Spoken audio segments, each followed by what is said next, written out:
নবী সাল্লাল্লাহু আলাইহি ওয়াসাল্লাম নবী হয়েছেন 40 বছর বয়সে। কত বছর? জন্মগ্রহণের আগে বাবাকে হারিয়েছেন, তারপরে 6 বছর বয়সে মাকে হারিয়েছেন, 8 বছর বয়সে দাদাকেও হারিয়েছেন। বাবার নাম ছিল বাবা আব্দুল্লাহ, মায়ের নাম ছিল মা আমিনা, দাদার নাম ছিল দাদা আব্দুল মুত্তালিব। এরপরে তিনি মানুষ হয়েছেন চাচার পরিবারে। চাচার নাম ছিল আবু তালেব। 8 বছর বয়স থেকে নিয়ে বলা যায় 53 বছর পর্যন্ত চাচার গার্ডিয়ানশিপেই ছিলেন। সুবহানাল্লাহ।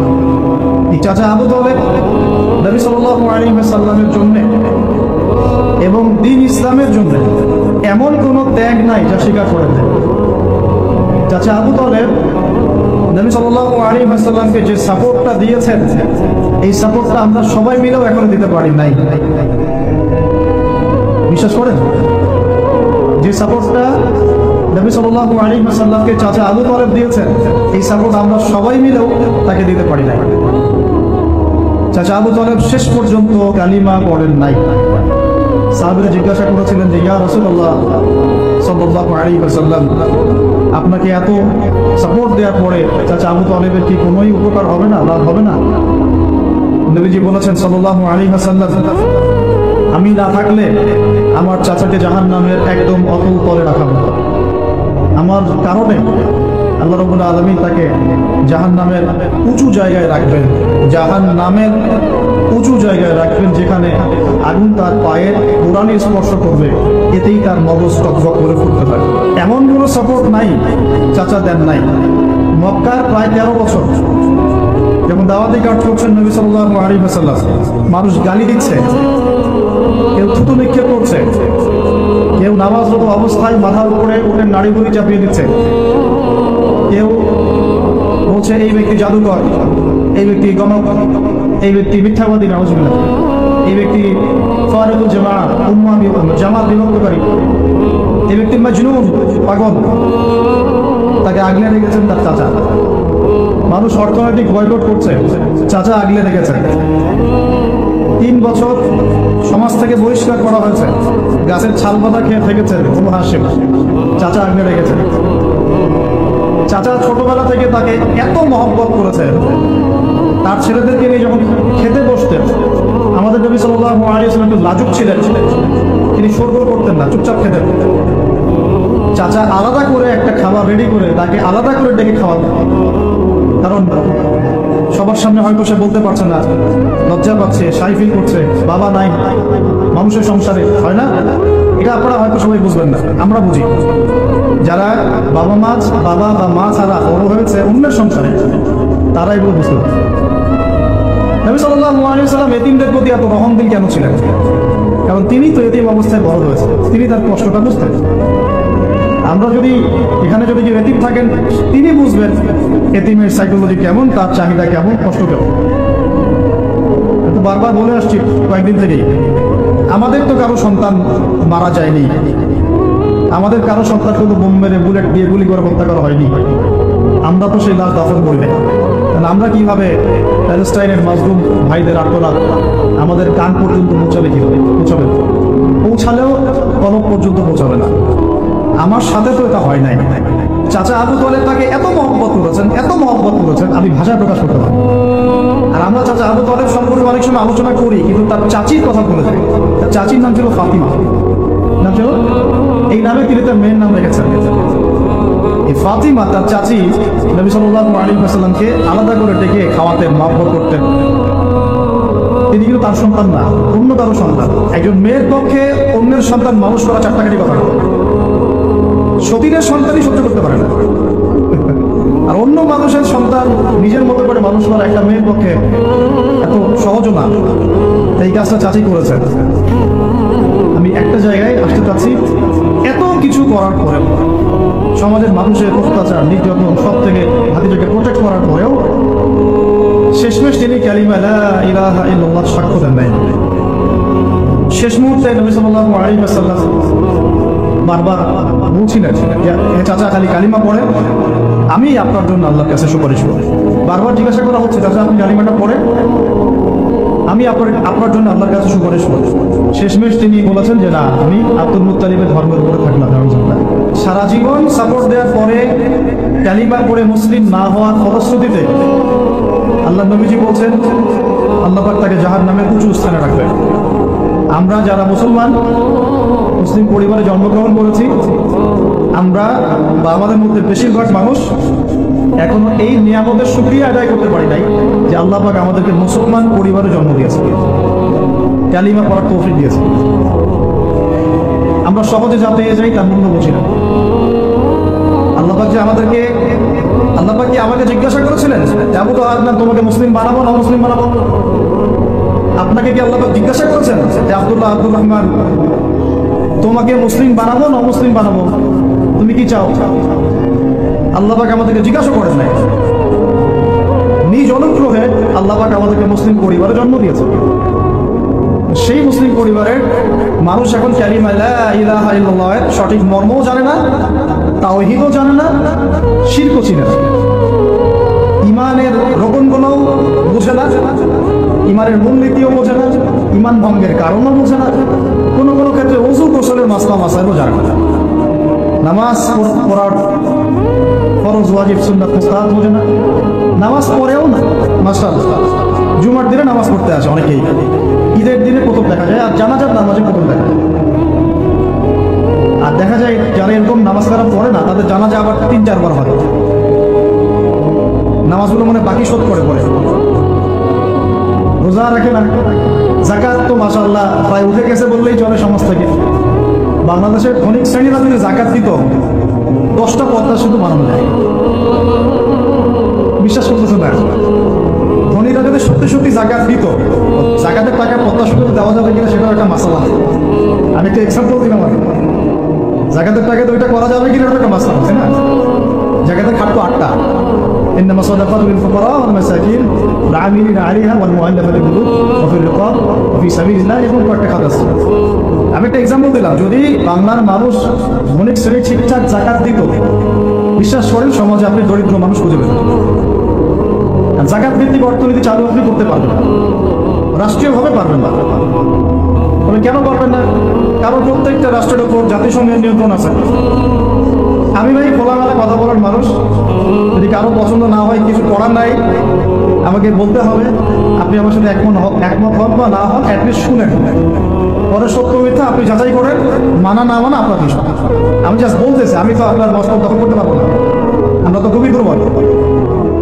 কোন রাষ্ট্রের পক্ষে ইসলামিক আহকাম, হুকুম আহকাম, শরিয়া, ল এগুলো বাস্তবায়ন করা সম্ভব না যতক্ষণ সে জাতিসংঘের আন্ডারে আছে। সোজা কথা। তালেবান পারলো কেন? ওর আন্ডারে নাই, ও কারোর সাথে চলে না। সুবহানাল্লাহ, আবার অনলাইনে মাঝে মাঝে দেখি কিছু কিছু শায়েখ আছে বলছে যে তোমরা ওদেরকে জামাই মনে করো, এই করো, তোমাদের আকীদা ঠিক নাই। তালেবানদেরকে যে পজিটিভ ভাবে দেখে সেও তাকে মুনাফিক। কি বুঝলেন? যারা বিগত 20 বছর ধরে কুফারদের সাথে সশস্ত্র জিহাদ করলো তারা হচ্ছে মুনাফিক। কি সুবহানাল্লাহ বলবেন নাকি? যারা বিগত 1 বছর 2 বছর না 20টা বছর ধরে খেয়ে না খেয়ে নিজেদের সামর্থ্য অনুযায়ী জালেমদের বিরুদ্ধে যার যা ছিল তাই নিয়ে দাঁড়িয়ে গেছে, যুদ্ধ করতে করতে করতে করতে বলা হয় যে প্রত্যেক 5টা বাড়িতে একটা করে শহীদ আছে। 5টা বাড়িতে একটা করে শহীদ আছে, 10টা বাড়িতে কারো পা নাই, কারো হাত নাই। 20 বছর কি কম সময় নাকি? অগণিত বম্বিং হয়েছে পাকিস্তানের মাটি ব্যবহার করে, যখন পারভেজ মোশাররফ ক্ষমতায় ছিল। ওই জায়গাটাকে সে বেস ক্যাম্প করে দিয়েছে। আমেরিকান বিমান এখান থেকে ফ্লাই করবে, ওখানে বম্ব করবে। আমাদের মুসলিম ভাই, ঠিক আছে, যে আল্লামা ইকবাল একটা কথা বলেছেন, তোর যে আসা দোস্ত তো দুশ্মন কি আছে, তোর মতো বন্ধু থাকলে আর সত্য কি দরকার। এটা আমরাও ফিল করি এটা আমাদের মাঠে কাজ করতে গিয়ে, তোর যে আসা দোস্ত তো দুশ্মন কি আছে। যাই হোক, এরকম 20 বছর যারা একটা জালেম সভ্যতার বিরুদ্ধে যুদ্ধ করেছে, ওরা হয়ে গেছে এখন মুনাফিক, আর এরা হয়ে গেল এখন সহি আকীদা। তাহলে যে সহি আকীদার এই কথা বলা হচ্ছে, এটা যে কত বড় ভুল আকীদা সেটা বোঝার কি বাকি আছে? উম্মার ক্রান্তি লগ্নেই ইমানদার আর মুনাফিক চেনা যায়। যখন উম্মার একটা সংকট চলে তখন আপনি চিনতে পারবেন কারণ ইমানদার কারা মুনাফিক। ভালো অবস্থা আপনি বুঝতে পারবেন না, সব স্বাভাবিক আছে মনে করেন। এখন আপনি বুঝতে পারবেন না আসলেই কে ইমানদার কে মুনাফিক। উম্মার উপর কোনো বাধা বিপত্তি আসলে তখন বুঝতে পারবেন যে আসলেই কে ইসলামের পক্ষে আছে, কে ইসলামের বিপক্ষে আছে, আর কে ভিতরে ঢুকে ঢুকে ফাজানি করতেছে। আমাদের আলোচনার টপিক এইটা। টপিকে আসতেছি, আমি একটা কথা বলতে চাচ্ছিলাম, আল্লাহ পাক যে আমাদেরকে জিজ্ঞাসা না করেই মুসলিম পরিবারে জন্ম দিয়েছেন, এই নেয়ামতের শুকরিয়া আমরা আদায় করতে পারবো না। যদি সারা জীবন সেজদায় করে থাকি, এখন থেকে নিয়ে আমরা শুধু তাওহীদের অনুসারী হয়েছি, এই কৃতজ্ঞতাই আমরা আদায় করতে পারবো। আমরা দিনের জন্য কিছুই করি নাই, আমাদের দ্বারা ইসলামের বড় বড় খেদমত হয়েছে এমন না। আবু তালেব একা যা করেছেন, আমার মতো 100 জন আবু তালেব তা করতে পারে নাই, পারবে না। এটাই সত্য কথা। আবু তালেব কোন অবস্থায় করেছেন? যখন চতুর্দিক থেকে আল্লাহর নবীকে সবাই ছিছি করছে, গালিগালাজ করছে, হত্যার পর্যন্ত চেষ্টা করছে, পুরো সমাজ একদিকে, আবু তালেব একাই একা। তার কাছে প্রস্তাব দেওয়া হয়েছে, তোমার ভাতিজাকে আমাদের হাতে তুলে দাও, তাহলে আমরা ব্যবস্থা নিব। সে বলছে, আমি আমার ভাতিজাকে তোমাদের হাতে তুলে দিব না যতদিন না আমার দেহ মাটির তলে না যাচ্ছে। হ্যাঁ, তিনি নবীজিকে গিয়ে বলছেন, আমার বৃদ্ধ কাঁধের উপর এত বোঝা দিও না ভাতিজা, আমার বয়স হয়ে গেছে, ওরা তোমাকে বলছে তুমি দাওয়াতটা ছেড়ে দাও। নবীজি বলছেন, আমার ডান হাতে যদি চাঁদ এনে দেওয়া হয়, বাম হাতে সূর্য এনে দেওয়া হয়, চাচা আমি দাওয়াত ছাড়তে পারবো না। হয় আমি এই পথে দাওয়াত দিতে দিতে আমার এই দিন বিজয়ী হবে, তাহলে আমি হালাক হয়ে থাকবো। তখন কি হবে?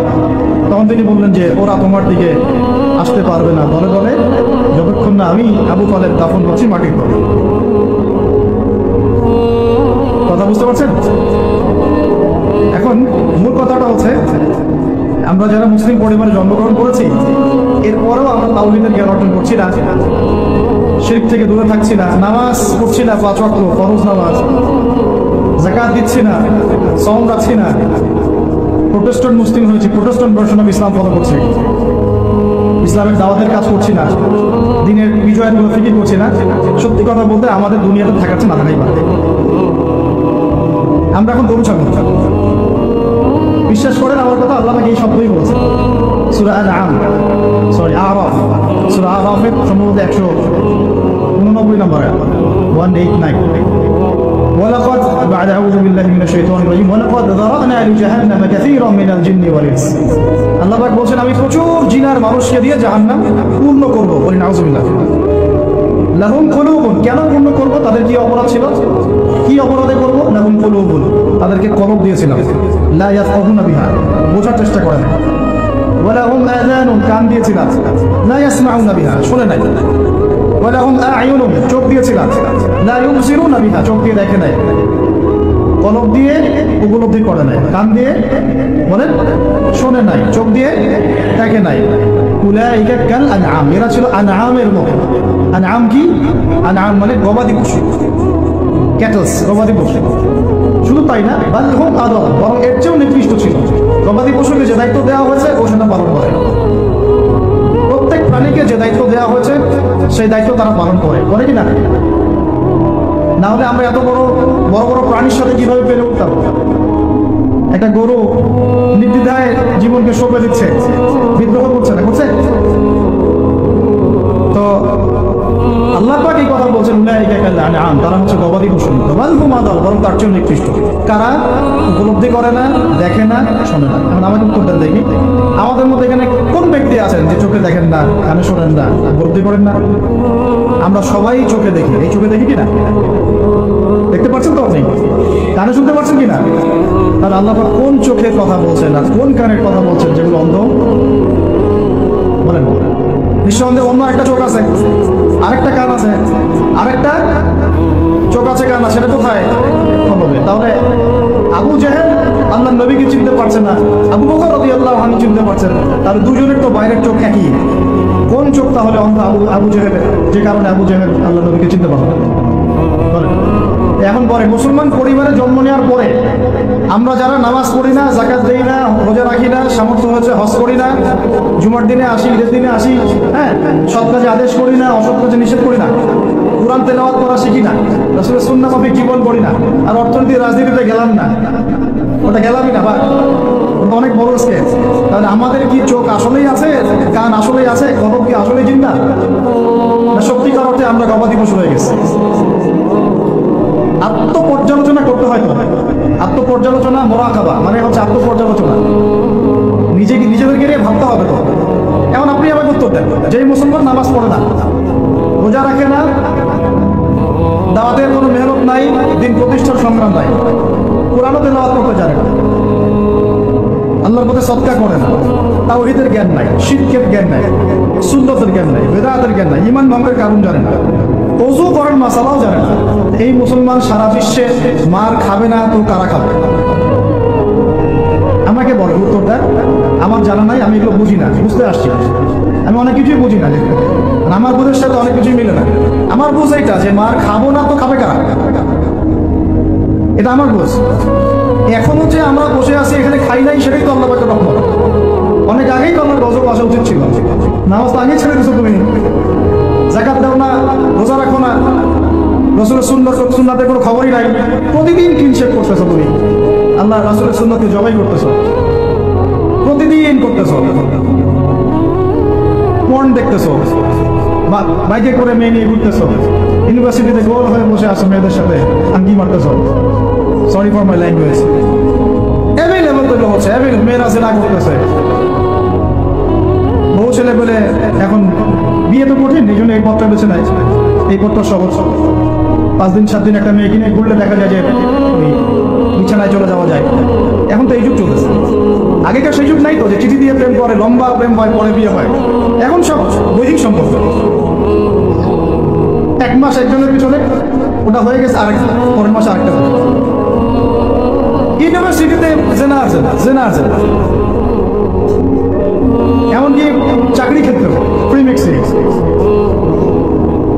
অফিস আদালত, কোর্ট কাছারি, রাজনৈতিক মিছিলে পর্যন্ত ছেলে মেয়ে একসাথে সামনাসামনি, সব জায়গায় এগুলো অধিকার।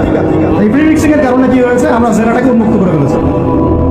এখন আপনি বলেন যে আমাকে বোঝা যে এইরকম অবস্থায় মুসলমানদের উপরে যদি বিপর্যয় না আসে, কোন সময় আসবে? আসে নাই, আল্লাহ পাকে খাস রহমত, হয়তো আল্লাহ পাকে এখন পর্যন্ত সুযোগ দিয়ে রেখেছে। উপলব্ধি যে সবাই করে না এমনও না, বহু মানুষ উপলব্ধি করে, কিন্তু তাদের সংখ্যা নিতান্তই কম।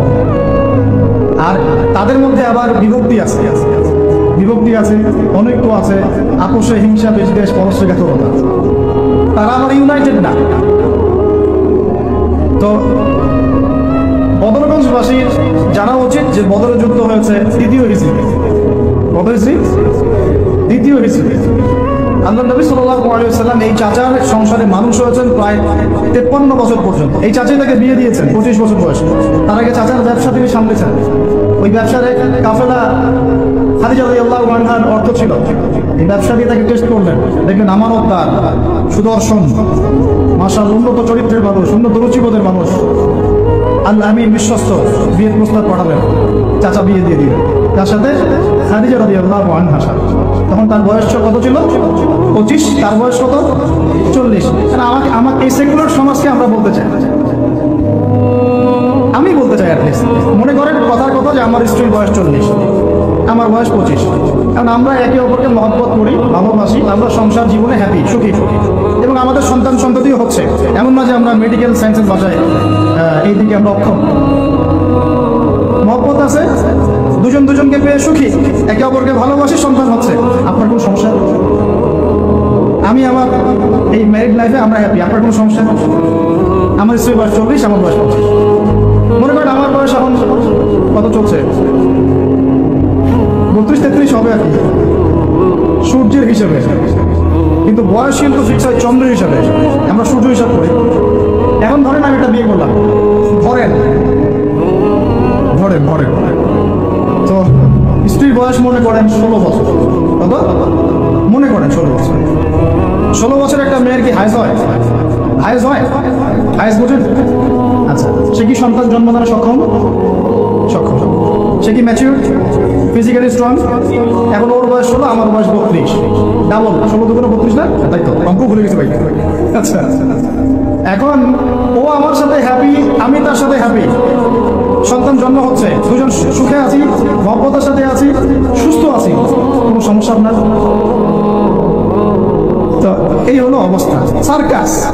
এখন এই 16 বছরের মেয়ে, আপনার মেয়ে আপনি বিয়ে দিতে পারবেন না। বলবেন যে আপনি রাষ্ট্র আইনের বিরুদ্ধে কথা বলছেন। না, আমি বিরুদ্ধে কথা বলছি। আমি বুঝাচ্ছি যে এটা কতটা অসার একটা আইন। 16 বছরের একটা মেয়ে যদি জেনা করে, আপনি উৎসাহিত করছেন। 16-17 বছরের মেয়েরা জেনা করে না? স্কুলে, কলেজে, বিশ্ববিদ্যালয়ে, এখানে ওইখানে, এর বিরুদ্ধে আপনার ব্যবস্থা কি, অ্যাকশন কি? কিন্তু 17 বছর একটা মেয়ে যদি বিয়ে করে, আপনি তো কাজীকে ধরে জেলে দিয়ে দিবেন একেবারে। এখন বলেন এটাকে আমি মানতে পারবো? এখন জোর করে চাপাই দিলেন, ল করে দিলেন, মানতে বাধ্য হয়ে গেলাম। আসলে কি কোরআন সুন্নাহ সমর্থিত হলো? এখন জবাব দিবেন আল্লাহর কাছে আপনি? জনগণ কিছুই বলতে পারবে না। আমরা শুধু জ্ঞানতাত্ত্বিক একটা ডিবেট করলাম এবং আপনাকে দেখালাম যে এটা অসার। তারপরেও যেটা হয়েছে হোক, অ্যাটলিস্ট বিয়েটা সহজ করলে ভালো হতো। বিয়েটা কঠিন হয়ে গেছে, এই জন্য এটা জেনার রাস্তা বেছে নাই। তো আমরা জেনাকে উস্কে দিচ্ছি। আরে ভাই, 16-17 বছর তো দূরের কথা, এখন 13-14 বছরের মেয়েরাই দেখবেন ঠিক নাই। আপনি মনে করেন এখনকার স্কুল কলেজের মেয়েগুলো খুব তুলসী পাতা? যখন 15 বছর আগে যে যুগটা ছিল, 20 বছর আগে, আর এখন তো আর অনেক আপডেটেড। এখন ওরা ওই সময় বিশ্বাসী না। গল্প করে যে কার কয়টা,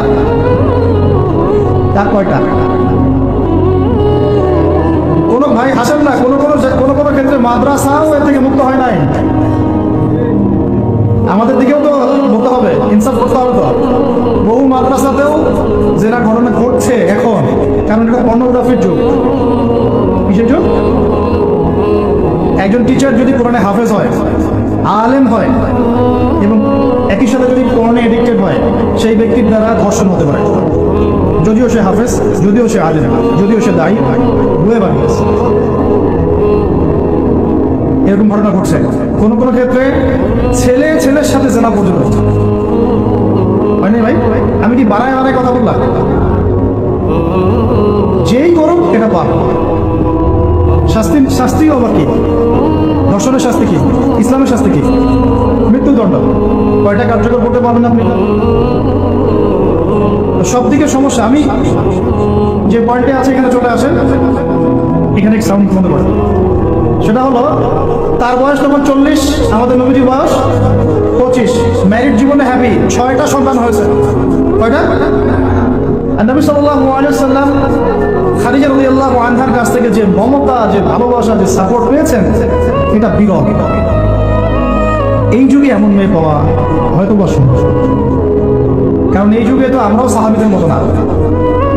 আমরা যদি সাহাবীদের মতো না হতে পারি, আমরা মহিলা সাহাবীদের মতো স্ত্রী আশা করি কিভাবে? তো বিয়ে হলো, মাশাআল্লাহ। এখন নবী সাল্লাল্লাহু আলাইহি ওয়াসাল্লামের কাছে সমাজের জাহিলিয়াত ভালো লাগে না। বোঝার চেষ্টা করি, কি জাহিলিয়াত ভালো লাগে না? তিনি দেখেন যে মক্কার মানুষ মূর্তি পূজা করে, তিনি দেখেন মক্কার মানুষ সুদ খায়, মক্কার মানুষ জেনা করছে, মাদক খাচ্ছে, হানাহানি, মারামারি, কাটাকাটিতে আছে। তার এগুলো ভালো লাগে না। তিনি এখান থেকে সরে যান, দূরে দূরে থাকেন। হেরা পাহাড় আছে, হেরা গুহা, ওই পর্বতের গুহায় তিনি একা নির্জনতা অবলম্বন করেন। কারণ যখন আপনি একটা ভালো রাস্তায় থাকবেন, সমাজের অন্যান্য খারাপ বিষয়গুলো আপনার পছন্দ হবে, নিজে থেকে ভালো লাগবে না। এই যে আপনি আমি যতটুকু ইমানদার, পাশে কনসার্টের গান কানে আসলে আপনার খারাপ লাগে না? লাগে তো? আপনি বুঝতে পারেন না? চোখের মধ্যে খারাপ কিছু পড়ে গেলে আপনার খারাপ লাগে, মনে হয় যেখান থেকে চলে যেতে পারলেই বাঁচি। আপনি বাসে যাচ্ছেন, দেখলেন যে ড্রাইভার গান ছেড়ে দিল, দিদি তেরা দেবার দিবানা, আর বাসে ক্যান্সারি এসব গানই বাজে। আমরাই নাকি ভাষার জন্য আবার যুদ্ধ করেছি, লজ্জা আমাদের। আমরাই নাকি ভাষার জন্য রক্ত দিয়েছি, কিন্তু আমাদের সব কেন্দ্রে হিন্দি সংস্কৃতি। হ্যাঁ, কত বড় ভণ্ডামি আমাদের মধ্যে আছে দেখেন। ভাষার জন্য আমরা লড়াই করেছি, জীবন দিয়েছি, গর্বে, অবশ্যই আমাদের জন্য গর্বে। কিন্তু আমাদের ঘরে ঘরে এখন হিন্দি কেন? ঘরে ঘরে হিন্দি কেন? তাহলে আমরা কি এটা কি দিবস পালন করার বিষয়, না আদর্শ লালন করার বিষয়? কোর্ট কাছারি, অফিস আদালত সবকিছুর ভাষা হচ্ছে ইংরেজি, ওখানে বাংলা চলে না কেন? আমরা কি ইংরেজির জন্য যুদ্ধ করেছি? এই উপমহাদেশ 200 বছর শাসন করেছে ব্রিটিশরা, ওরা চলে গেছে, 200 বছর পিটিয়েছিল পুরো আমাদেরকে। তারপরে আমাদের বাপ-দাদারা যুদ্ধ করে ওদেরকে এখান থেকে তাড়িয়ে দিয়েছে। কিন্তু ওরা চলে গেলেও ওদের কোনো সুন্নত নিয়ে যায় নাই, ওদের সব সুন্নত দিয়ে গেছে। কোর্ট কাছারির সুন্নত দিয়ে গেছে, অর্থনৈতিক ব্যাংকিং সুন্নত দিয়ে গেছে, রাজনৈতিক সুন্নত দিয়ে গেছে, এমনকি পোশাক আশাকের সুন্নতও দিয়ে গেছে। এমনকি বাথরুমের টয়লেট ওইটাও দিয়ে গেছে, সবখানে এখন হাই কমন ব্রিটিশ ইংলিশ। ওরা কি আসলেই চলে গেছে আর আমরা কি আসলেই স্বাধীন? কে বলবে এগুলো, কে ভাববে? আর মানুষ এগুলো কবেই পজিটিভলি নেওয়ার চেষ্টা করবে আল্লাহ ভালো জানেন। বাট আপনারা বলে যাচ্ছে ইনশাল্লাহ একদিন না একদিন ইসলাম হবে ইনশাল্লাহ। আল্লাহ পাক যেন সহজ করেন এবং কবুল করেন। এখন কথা হচ্ছে তিনি দেখেন আরবের লোকজন সুদ খায়, মদ খায়, জেনা করে ইত্যাদিতে। তিনি একা একা থাকা শুরু করলেন। একা থাকতে থাকতে ওই সময় তিনি যেভাবে ইবাদত করতে পারতেন সেভাবে ইবাদত করেছেন। আগেও ইবাদতের কিছু সিস্টেম ছিল, কারণ আরবের মানুষরা দাবি করতো তারা হচ্ছে মিল্লাতে ইব্রাহিমের উপর আছে, বিকৃত, কিন্তু ওরা মনে করতো আমরা ইব্রাহিমের ধর্মের উপরেই আছি। এখন 40 বছর বয়সে নবী সাল্লাল্লাহু আলাইহি ওয়াসাল্লামের কাছে প্রথম ওহীটা চলে আসে। প্রথম ওহী কি ছিল ভাই? কোন সূরা? সূরা আলাকের কত নম্বর আয়াত? প্রথম আয়াতটা, প্রথম ওহীটা কি সংক্রান্ত ছিল? নামাজ পড়ো, রোজা রাখো, হজ করো, যাকাত দাও, মূর্তি পূজা করো না। কি বলেছেন আল্লাহ পাক? ইকরা বিসমি রাব্বিকাল লাযী খালাক। হে নবী, কথাটা বুঝুন। হে নবী মুহাম্মদ সাল্লাল্লাহু আলাইহি ওয়াসাল্লাম, আপনি যেগুলো দেখে ব্যথিত, যে সমাজটা এই যে জাহেলিয়াত আপনি দূর করতে চান, যাদেরকে নিয়ে আপনি চিন্তাগ্রস্ত, আপনার কাছে ভালো লাগে না এই জাহেলিয়াতগুলো, এগুলোকে দূর করতে হলে আগে পড়াশোনা করতে হবে, জ্ঞান লাগবে। আগে কি লাগবে? ওই জায়গায় মুসলমানরা পিছিয়ে পড়ার কারণে আজকে এই অবস্থা। দুজনের বুঝে আসছে, দুজন ঠিক বলছে।